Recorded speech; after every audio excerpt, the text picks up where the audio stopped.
recording. Cool. Hello. It has been quite a while. We chose...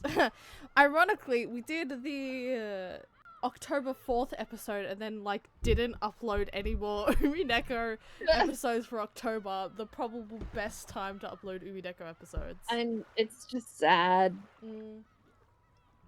So insanely sad. Yes. So what ended up happening, which is why we didn't upload any more Umineko in October, is I am in the middle of doing my Weeb wrap-up series and rushing into that shit. So we didn't actually get time in the rest of October to record Umineko. But this does also mean that my current Umineko episodes for November is going to be reduced to hour-long episodes instead of 2-hour-long episodes, so that we can consistently get Umineko Mondays. So, where were we? At least we're getting something. You get some kind of content, okay. Oh, there's Jessica, and there's Genji. Sup, I'm Genji. There's so much Genji. Okay. Shall we go? No, I'm kidding. We'll go from Jessica. We'll go from Jessica. Relive the good bits. I'm also I drinking... forgot if someone died yet. Sup, I'm Genji. Sup, I'm Genji. Did someone die at this point? That's the good. I don't think so, not just yet. I think they're talking about Beatrice in this, from memory. Beatrice. Sorry. Is there some way I can be of service to everyone? Yeah, there sure is. We've got a whole bunch of questions. In fact, every one of us does. So much that we don't want to have a lottery to see who gets to ask first. But no matter who wins the first lottery, the first question will be the same, won't it? Ah! Welcome back. That's right. Genji-san. Answer me honestly. Who is this person called Beatrice in the VIP room right now?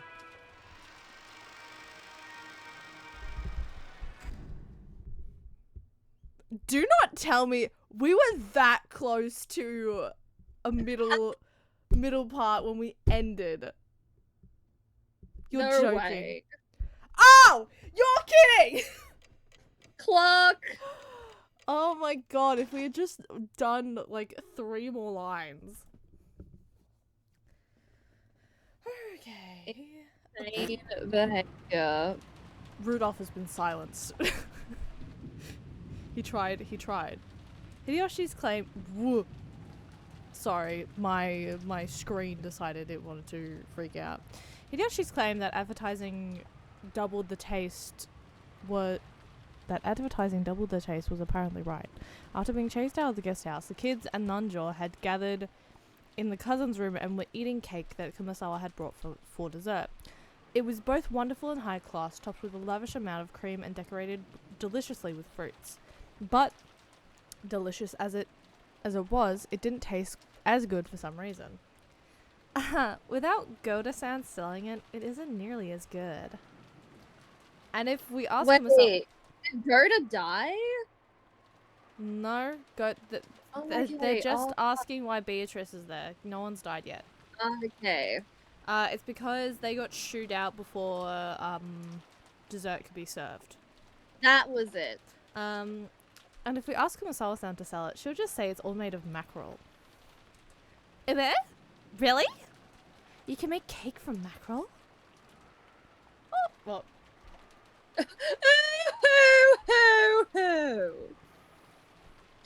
Absolutely.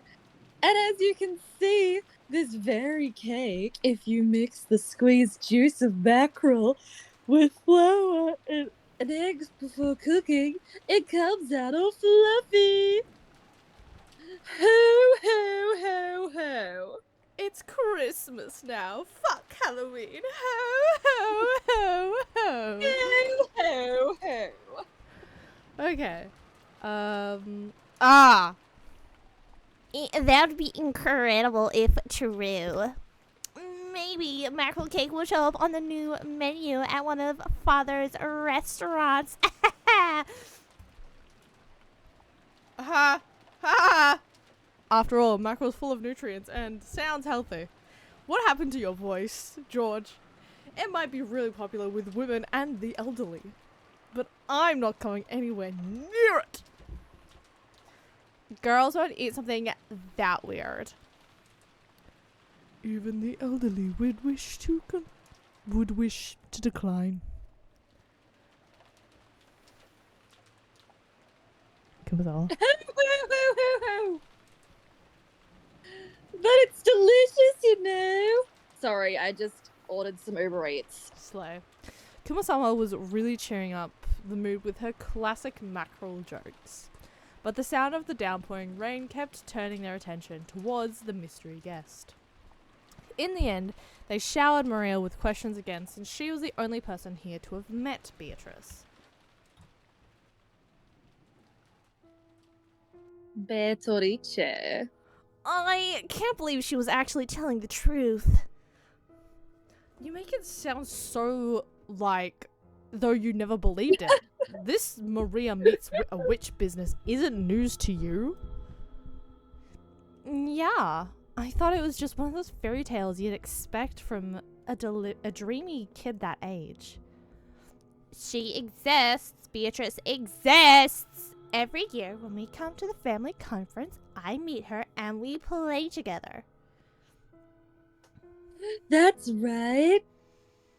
Although Beatrice-sama doesn't usually show herself, I hear that she sometimes unexpectedly appears before honest people with clean hearts. What has it been for?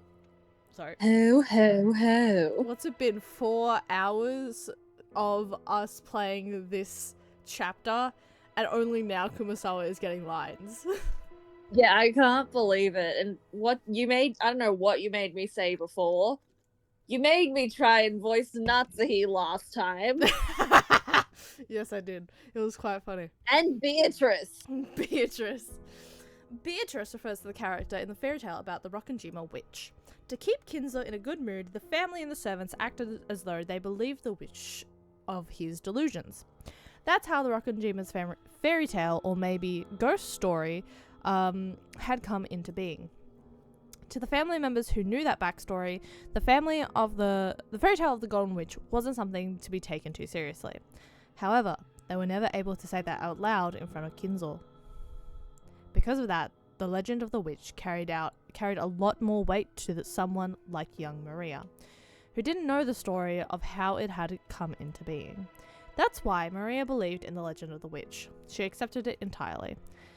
That was only natural for an imaginative girl who believed in witches. So, people had avoided saying anything that would betray her dreams. On the contrary, she had worked together to say and do things that would help liven up her dreams without her knowing. So, when Maria-chan was showing us the candy that supposedly came from Beatrice, I figured someone had subtly slipped it into her handbag. I have done similar things a few times in the past. Secretly placing some sweets there sometimes. Nanjo giving people drugs secretly. Yeah, that's what I was thinking. I imagine even Kumasawa-san, or rather, all of the servants and everyone in the Ushirimiya family has done it once or twice. So, if it'll make a small innocent kid happy, you might place a sweet somewhere and have everyone join in on keeping the secret alive for her. Come to think of it, I bet you do that kind of thing all the time, George Anarchy. Who knows? Probably be boring. It'd probably be boorish to admit such things out loud. George admitted it while being extremely worried that Maria didn't find out. In other words, it's kind of like Santa Claus, you know, like how Kumasawa-san keeps laughing ho ho ho. I think she's just calling me ho. You know Santa's real, you know, Brooklyn. Yes, Santa is real. He is. Yeah, They in this world, they just for some reason don't have Santa, but of course they've got Santa in real life. Don't worry, guys, Santa's real. I like that you assume very little kids are watching a murder death game video. To protect a kid's I don't know. to protect a kid's dreams, the parents plot together and lie, setting presents at the bedside of a child fast asleep. Presents at the bedside? That's... After all, you want to protect a kid's dreams, right? Obviously, I've known Santa doesn't exist for a long time now. Jessica, no. But if there's Santa exists. Santa exists, like Beatrice exists. Yeah, Jessica. But if there's no reason to wake up from a dream like that, I wish I could have believed it all my life.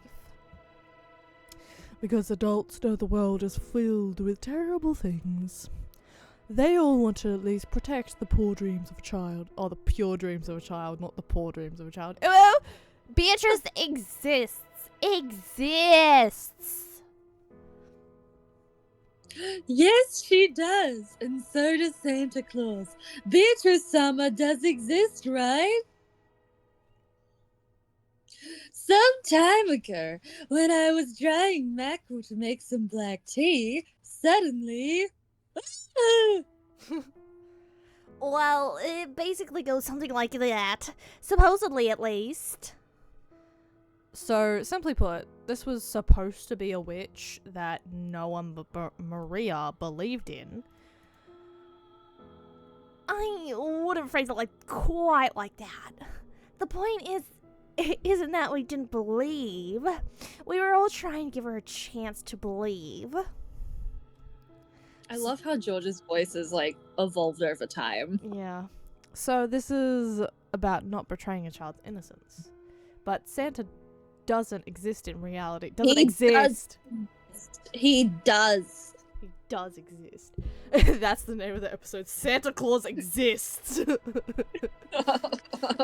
Proof. if you don't Rudolph is here. we have captured Rudolph. He is here, and I hate him. But Santa Claus exists because Rudolph exists. Fuck you. If you don't want kids to all be disappointed when they learn the truth, you're better off not showing them that dream in the first place. Is the fact that I think like this proof that I'm still a long way from becoming a full adult?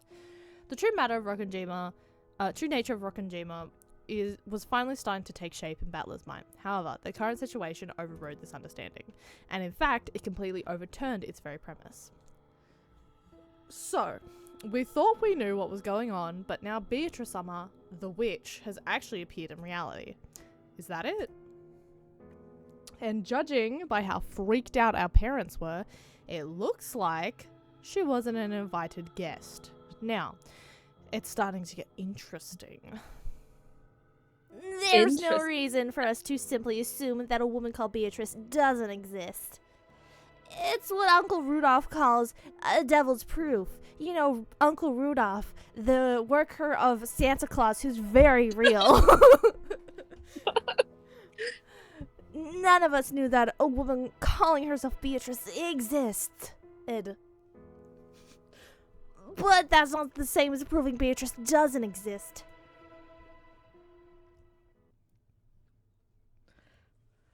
Dr. Nanjo, you've been friends with grandfather for a long time, right?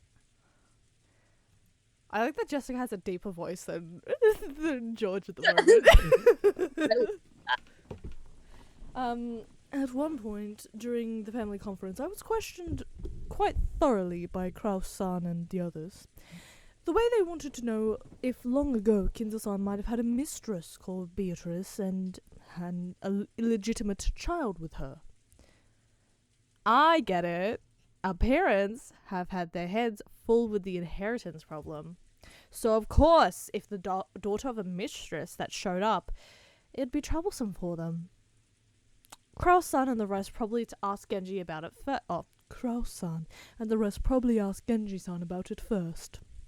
However, Genji-san is an aide who's sworn loyalty to Kinzo-san and is probably a friend most trusted by Kinzo-san than myself. I doubt he told them anything. So next they went to ask me, as an old friend of his. And did grandfather have a lover called Beatrice, Dr. Nigel? He did. No, I have never met her. However, I have heard from Kinzo-san that he had a relationship with a woman like that. He said she passed away a very long time ago. She's dead. Oh, she's dead. So, did the two of them have a kid? That I do not know. But Kinzo-san always says that reviving Beatrice is the goal of his research. Usually, if one loses a mistress but has a child left behind to remember them by, they pour all of their love onto that child. Therefore, we naturally assumed that there was no such child between Kinzo-san and Beatrice. Flashbang. Bang! Bang. So that leaves us with another devil's proof. Do not make this the new spitting the chessboard, motherfucker. I don't want to hear the words devil's proof the entire time of this chapter. Yeah. It's impossible to prove that a child between him and Beatrice didn't exist. So now that this child has actually appeared, we have to assume that she did exist after all. I thought you said Beatrice for a second. Like, is Beatrice. Is she shipping me and Beatrice together? Oh, at that point it would be you and Kinzo. Based on the context of what I was saying. That's a bit of a rushed argument. It's more realistic that someone caught wind of the trouble with the Ashirmiya family inheritance, knew about grandfather's relationship with the mistress long ago, and impersonated her, trying to take a slice of the inheritance for themselves. George sounds like Timmy Turner. I'm sorry. I'm gonna make him sound more and more like Timmy Turner this episode.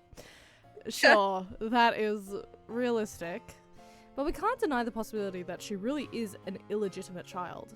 One who lived in isolation, forgotten by grandfather, who's returned for revenge, right? Revenge? What do you mean? Sorry.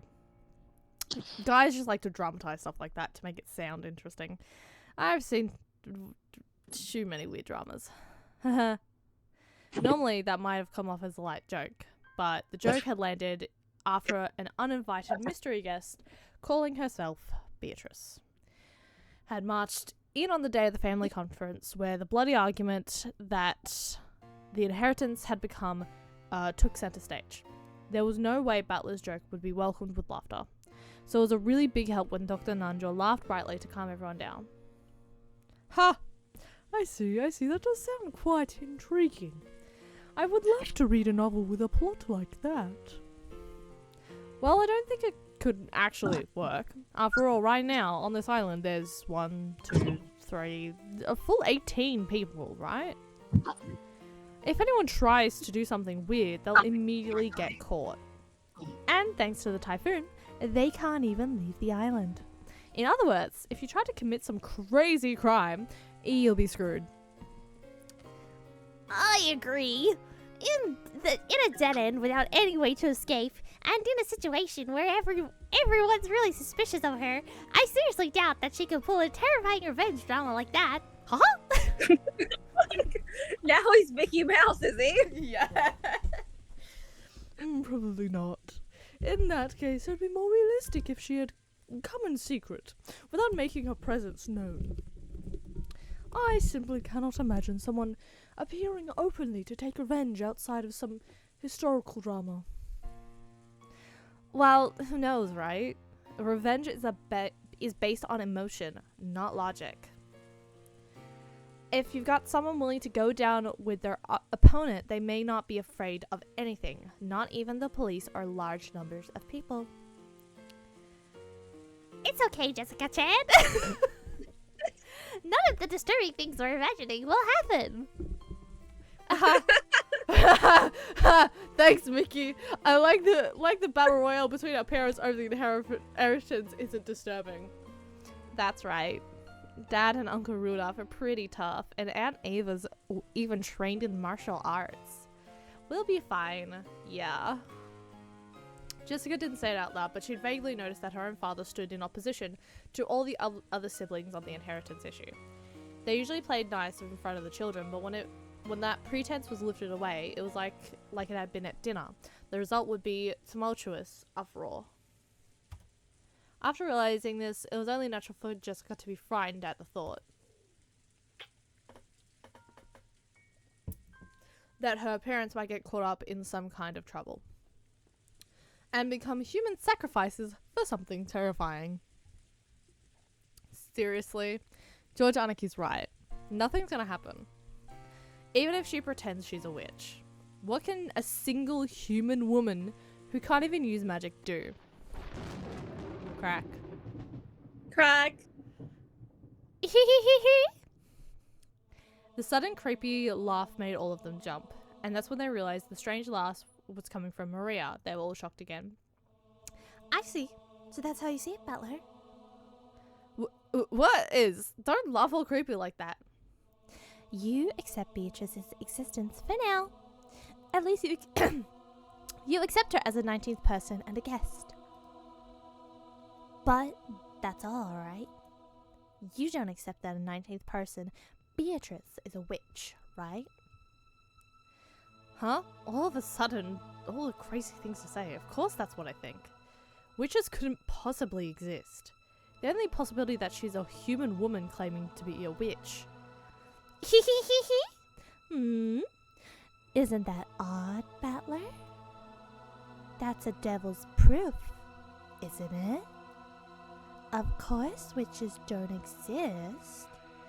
But just because you've never met a witch, that doesn't mean you've proven witches don't exist, right? Hold on, let's flip the chessboard. Oh my god! You mean spin the chessboard? I would gladly flip the fucking chessboard. All the pieces on the floor. That's right. You're not wrong there. I can't prove that witches don't exist. However, even if I can't prove it, I can claim it. I claim that witches don't exist. Why? How can you claim that witches don't exist even though you can't prove it? Because things like that don't exist. Like Santa. What do you mean Santa doesn't exist? Shut up, George! So, what's QED? You finish your proof without any evidence or basis. Now there's a typical case of ignorant willfully ignoring the shallowness of their own knowledge. A reckless suspension of thought. How does a 9-year-old know all these fucking words? What's a I QED? don't know. We should go to QBD. Oh, I would love to go to QBD. Get a dictionary. Hell yeah. There's only one way to resolve this, Maria. The witch's side needs to show more proof themselves. It's a devil's proof again. Oh my god, devil's proofs is gonna be this chapter's chessboards.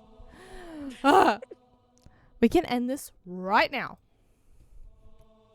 In this case, we can just get this woman calling herself Beatrice to display some wonderful, magnificent magic like the twinkling stars. All she has to do is show us something. That's impossible for humans, right? Oh god. Come now, you two. Please settle down. Kumasawa noticed that the atmosphere between them was getting worse and tried to calm them. It seemed as though Battler quickly realized he wasn't acting like an adult, but Maria's expression didn't loosen. As she laughed creepily, she kept staring at Battler. You quit it too, Maria. Let's get back in a good mood, okay? She's having a great time. If that's what you want. Beatrice will definitely show you something impossible for humans. When she does, you'll believe too, okay? You'll believe in Beatrice. Sure. If she lets me have a look, I'll believe. It's a chess debate between the witch and you, Battler. So get that chessboard spinning. If you get checkmated, you'll believe in the witch. Oh, I like the way you put that. The witch shows her magic. King is put into check. I quibble, saying it's impossible to reproduce her feat using measures even a human could take, and my king escapes. Failing to do would be checkmate. So that's pretty good. Analogy. What? Bro. Battler.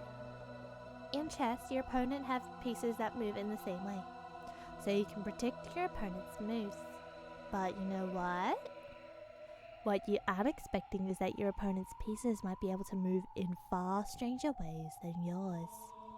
You simply assumed that, since witches must not exist, the movements of Beatrice's pieces will obviously do the same as your own.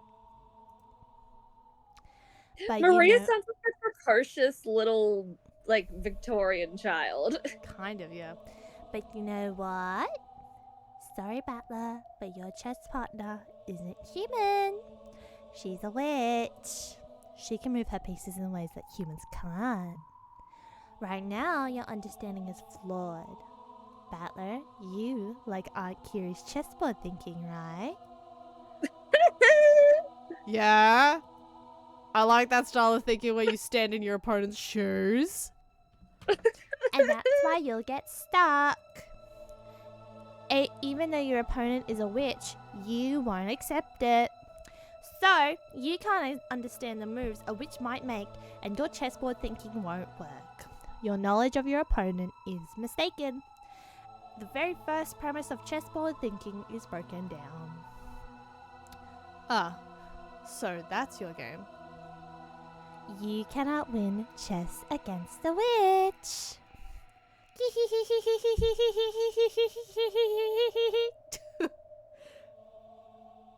We love you, Maria. She's so Maria. Rain. Rain, Rain. go away. Come again. Another day. I don't know what happened after that. We servants were strictly ordered not to approach the dining room. I see! So, Shannon, you have met this person called Beatrice before? I do not know. Why do you sound like a mouse who sucked on helium? Save Shannon, please. That was a slightly Well, odd us way to rats- say it. Us rats don't accept George. We don't. We don't. That's As why a she pet- said. That's why he sounds like a mouse sucking on helium. A stinking mouse. It didn't quite sound as if she was saying. Oh, hold on. Doesn't sound if she was saying anything. Her memory was hazy. For us servants, Beatrice Summer is the second master of this mansion. Some people say we've spread that rumour because of the master's influence. But even when I just started working here, the story of Beatrice Summer was already being whispered of. I've heard about it before. If you don't show her respect, you'll get cursed, and at least one servant actually did with an accident, right? Yes. It's true that some people believed more than others. I believe respect of that sort of thing shouldn't have been forgotten, so I never doubted that she exists. I vaguely believed that a shadowy being called the Golden Witch existed. Yeah, and then that witch whose existence was so fuck. Is that what happened?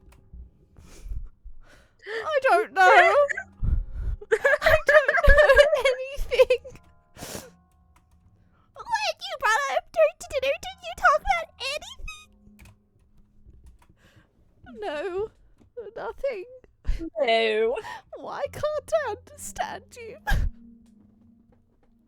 see. Still, a witch that eats food somehow doesn't know how to be realistic. Maybe after all, someone who knows about the legend of the silent sword is taking on Beatrice's name. Okay, I cannot understand anything that you just said. That's the point. Okay, that actually strains my voice worse than Georgia for Coolidge. Are you gonna go to Georgia for Coolidge? I My think Uber you've probably is got some here. respect, Beatrice, and think of it as something like a guardian god of this mansion. God, I want a hot dog. Is that what's in your Uber? I don't know. So when a person, Uber Java. so when a person actually going by that name, maybe you're a little disturbed. Owen Wilson? That's right. I guess that must be the case. George was slightly at a loss about what to do about Shannon's downcast appearance. Maybe not just Genji, but even young servants had been ruthlessly questioned as to whether they knew anything about this Beatrice person. Thinking that, he tried to cheer up somehow. Surely, just like Maria and Jessica, Shannon was unable to fully hide the agitation caused by a sudden visit of this person calling herself the Golden Witch. She'd been so sure that was the case, but George probably had no way of looking at Shannon's heart. Shannon was bitter and sad. The door to the Golden Land would be opened. The witch had definitely told her that. That meant the demise of everything. Even if she accepted the ring from George, they would never be married now. No, in the first place. Didn't furniture like her even have the right to be married? Even if the witch hadn't come to signal their demise, wasn't their relationship fated to fail sooner or later? Had she turned her gaze to focus solely on those fun days spent with George while purposely closing her eyes to the sad reality?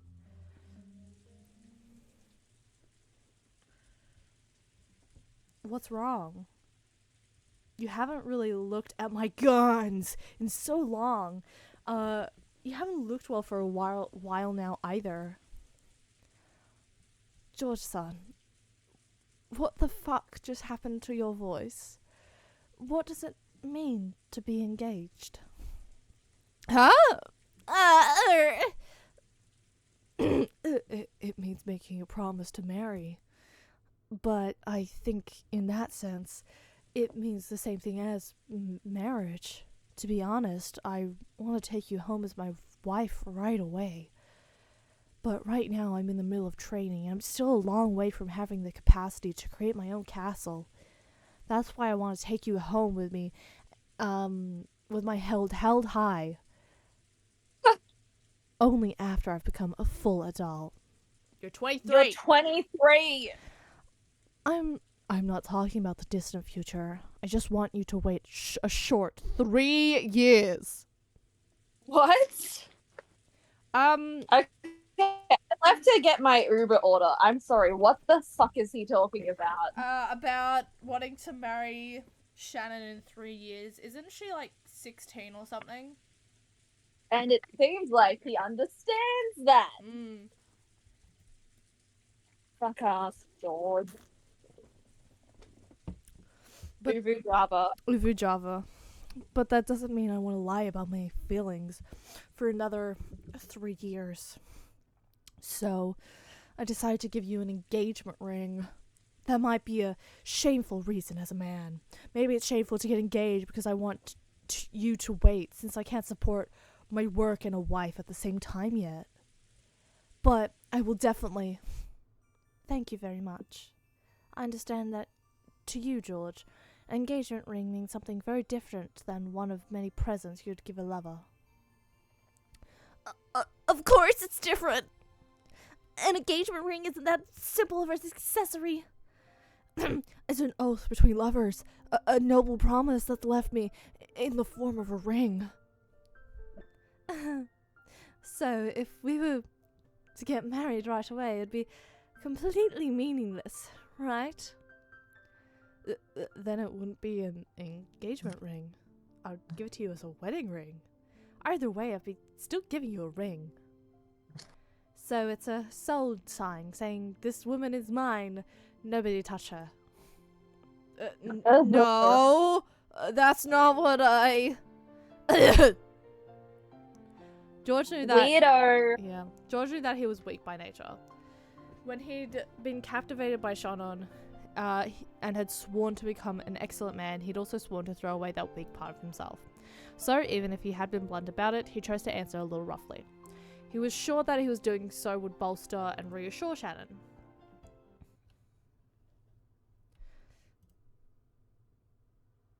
No, that may be true, Sayo. I'll make you my wife. I won't give you to anyone else. I'll make you mine alone, so no one will lay a hand on you. That's what this ring is. It's the same thing she just said. Without a doubt. Thank you very much, George-san. I'm truly happy. Then, George-san, if it was decided by fate this engagement ring that promised could never be fulfilled, would you still give it to me? Shannon tried to ask that, but swallowed her words, because George had already spoken the answer. George had said it. He had said that to him, an engagement ring was infinitely similar to a wedding ring. Therefore, accepting George's ring had a significance far more sacred than a promise to marry. So, I'll stop calling this an engagement ring. From now on, this isn't an engagement. It's a wedding ring. Is that really okay? Is it okay, to just proclaim that we're married without even God's blessing? Yeah. Yeah. It's enough to tell God, Father, and Mother about it afterwards. We'll tell them all that we've been married. No one will be able to undo it. George-san, I'm not saying this because of a momentary emotion, sorry, I've got money on the mind. I'm just looking at how you are now. I'm looking at the way you are tomorrow and the next day. I'm even gazing you as long as you'll be in old age in the future, and as I say this, you're always talking about that, George-san, about how you want to enjoy your old age slowly, surrounded by healthy children and grandchildren. Yeah, at that time, an older you will be beside me. That is what I expect. No, what I foresee. Yes, because that day will surely come. Will it surely come? Yes, surely, definitely. And this ring proves it without words. Please. Show me. Oh my god, us. Huh? Here it is! George was thinking about being told to show the ring, hurriedly took out the ring box. Even though he had practiced it so much, he hadn't been able to do it cool. But Shannon wasn't looking at that. In her straight and direct gaze were vague tears and a smile. She focused her eyes on George's eyes. No, on something she could see beyond his eyes. Please, show me that future. Yeah, I'll show you. Surely, I promise it. And not just until old age, after we die too. Even when we become spirits, we'll always, always be together. Shannon wiped away her tears and took the ring box. Inside was a diamond ring, worthy of the blessing of the two of them. George said the line that he practiced over and over again inside his head. I want you to put this ring on whatever finger you like, and have that be your answer. So by tomorrow morning... Shannon smiled and took the ring, and with a completely natural movement, put it on her finger on her left hand. It really looked like a natural, ordinary movement, and for a while, George was stunned. This is my answer, George-san. Shannon, no! Sayo! Even when we become spirits, we'll always, always be together, George-san. Crack. There was no blessing from God, no pastor, no witness, nothing. But the two who were married proclaimed it. The two souls were joined here today.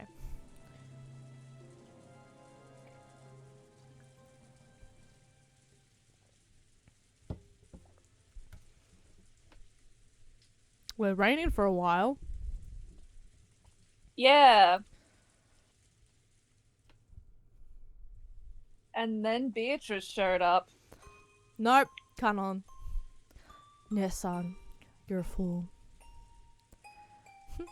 Is that so? Even though you're furniture. Even though you're furniture. I'm not furniture. Not anymore. Liar! Why are you fooling yourself? Even though you never can become human. Even though you know you can't become human unless you go to the Golden Land. Knowing that, why did you abandon the promise that you would that would let you go there? Oh, right. By accepting the ring, the promise with Beatrice Summer comes to nothing, doesn't it? I'm sorry. From now on, I, you, George Summer, the Master, and everyone else are under the same conditions. 13 people will be sacrificed. Only 5 will be invited to the Golden Land. And you rejected one of those places yourself. That's odd. It looks like you're the one with regrets, Kanon-kun. You're the one with the regrets, aren't you, Nusan? You got engaged, right? Even though you knew his fate would never be fulfilled. Yes. I promised that we'd always be together, forever, for eternity. So you know what? In that instant, our eternity was completed. Even if we become sacrifices, it's already completed. I almost said, even if we become sapphics, it's already completed. Sapphic George. Sapphic George. That's where that rat voice, or not that rat, that mouse voice came from. So, it's okay. Kanon, you're the one with who actually has regrets. We're furniture, right? We'll be freed no matter the result. So it doesn't matter whether we go to the Golden Land or not. And yet, you're set on going there. You want to become human no matter what, right? Why? Because I want to become a human. I've had enough of being furniture. Why? I wanted to fall in love too. Tears were coming out of Kanon's eyes, and he howled. I liked Milady. And after seeing Milady that day, I started liking her even more. And when I heard that Milady also liked me, I was really happy. But I'm furniture, and I can't accept Milady's feelings. You're wrong. We may be furniture, but we may be less than human. But that doesn't mean we aren't qualified to love. One sec. Detroit. Detroit, become human.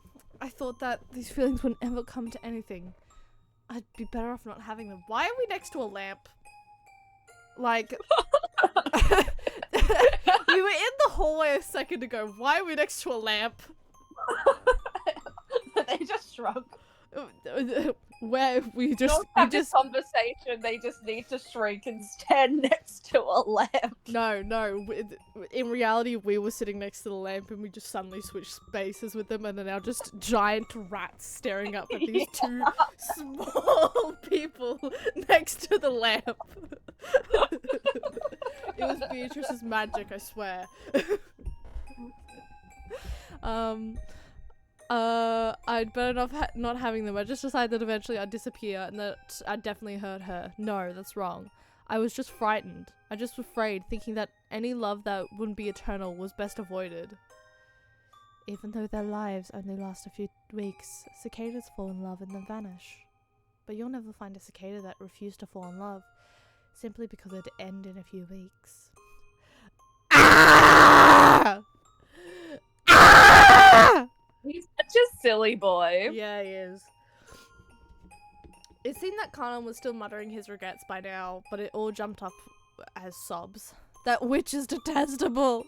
Why did she plant these feelings in me? If only she hadn't pulled the bizarre prank, I wouldn't have paid Milady any notice. Beatrice Summer is detestable. She's such a cunt and a bitch all at the same time. To make you cry bitter tears, she played games with your fate. But I don't think things went as the witch expected. After all, knowing love isn't a regret that ties you to life. Is it the destination we're supposed to reach our journey through life?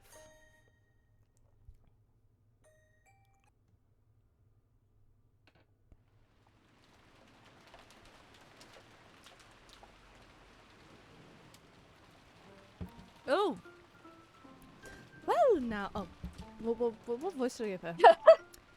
Well, now, Canon. That promise you've worked so hard has now come to nothing. Very well then. With this, the conditions for all the pieces are the same. There are 18 pieces. 13 will be offered as sacrifices. Who will the 5 survivors be? Or else, will someone destroy this ceremony? Who? How? This isn't a chess problem. It's a game on equal footing. I won't be cornering one of you one-sidedly. You'll be able to frantically escape my advances in a forced tie and an invalid match. At any rate, I doubt you can manage more than repeating that over and over. That probably won't be difficult for you. However, this invalid match will continue forever until it eventually wears down your mind and kills it. That is when you'll accept defeat and surrender to me. There's a reason I said the game was on an equal footing. That's because rules for my loss have also been established. There's nothing as boring as a game you can't lose, right? As for how to defeat me, that would be the epitaph that stands as an offering to my portrait. It's both the way to open the door to the Golden Land and the key to destroying my ceremony. I'll complete the ceremony in accordance with the epitaph. You'll try to solve the riddle of the epitaph, destroy the ceremony, and overthrow me. Solve the riddle hidden in the epitaph, expose the location of a vast sum of gold I gave Kinzo. What result will this game show us? I'm expecting a good fight, okay? Entertain me and cheer me a battler.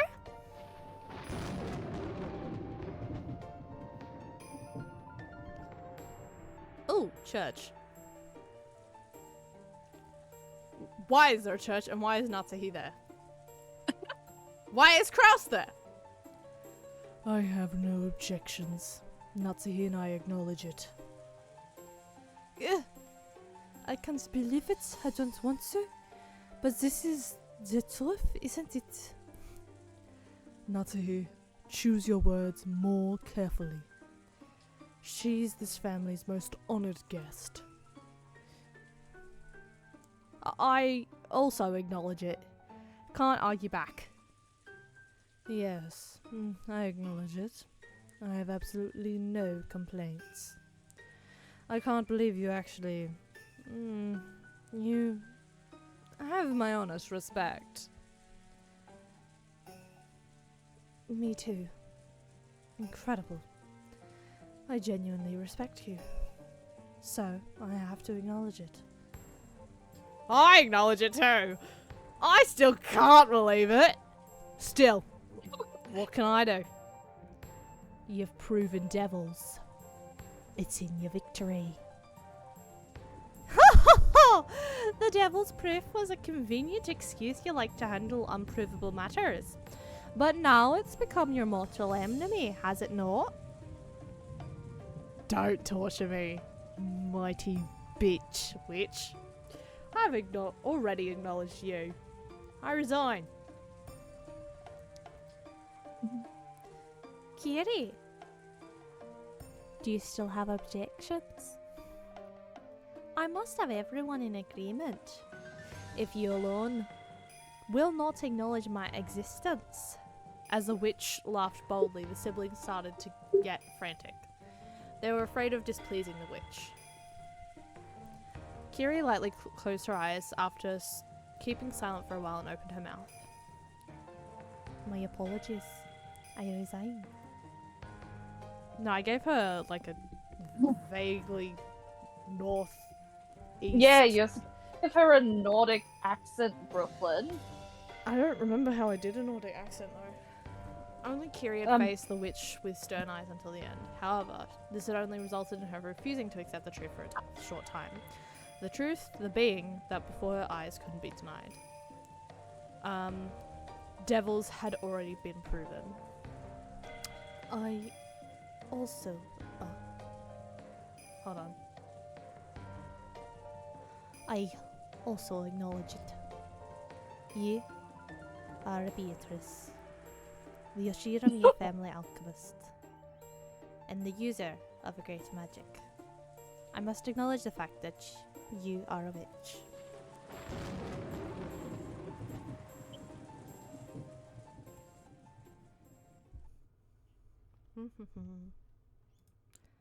Okay.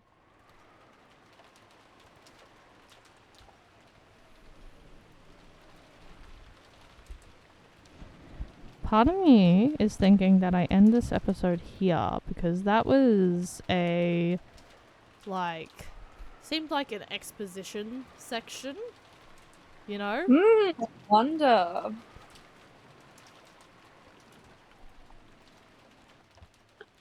Something might happen. Crack?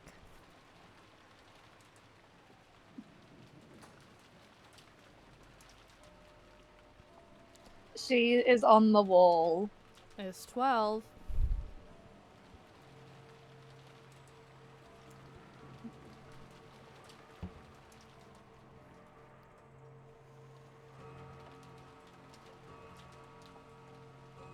Our queen. Queen card. I'm hot. My boob and booty hot. Spotlight. But what? No star. Queen card. Up top. Nazi twerking on the runway. I am a queen card. Rudolph wanna be the queen card. I'm a queen card. I'm a queen card. Queen card. I'm a queen card. I'm a queen card. Take a photo. card. Gerda. Goated. Genji. Sup, I'm Genji. Sup, I'm Genji. Jessica! Has Kumasawa come on the screen yet? I completely was not paying attention. I don't think she had. Did she even show up at all? Oh my god. No! How dare she do this?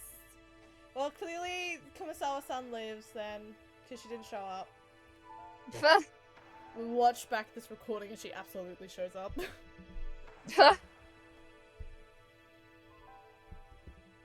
Hey! Hi! We started off Brooklyn! Oh my She god! Crazy! Umineko no Naku Koroni. Naku Koroni. Koroni.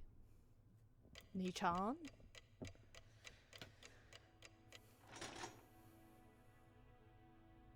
Okay. Methinks we end this episode here. Oh. Yeah, I think we start off the next episode in a second. Once it lets me save! Sorry. Naku Koroni. Koroni. Okay. Let me system save. Save. But we'll keep Jessica. Of course we keep Jessica. It's Jessica. Yeah. Let me just... Sorry, I need to just, and... I think I'll save and eat the saves. rest later. I think I ordered too much. Okay, well, that is going to be all for today's episode. I hope you enjoyed Santa Claus being real and existing. Because he is real. Because he is real and he does exist. So, we'll be getting into the meat and potatoes of chapter 2, I think, in the next episode. So, we'll see you next week. Bye. And can I take a quick moment just to put my food in the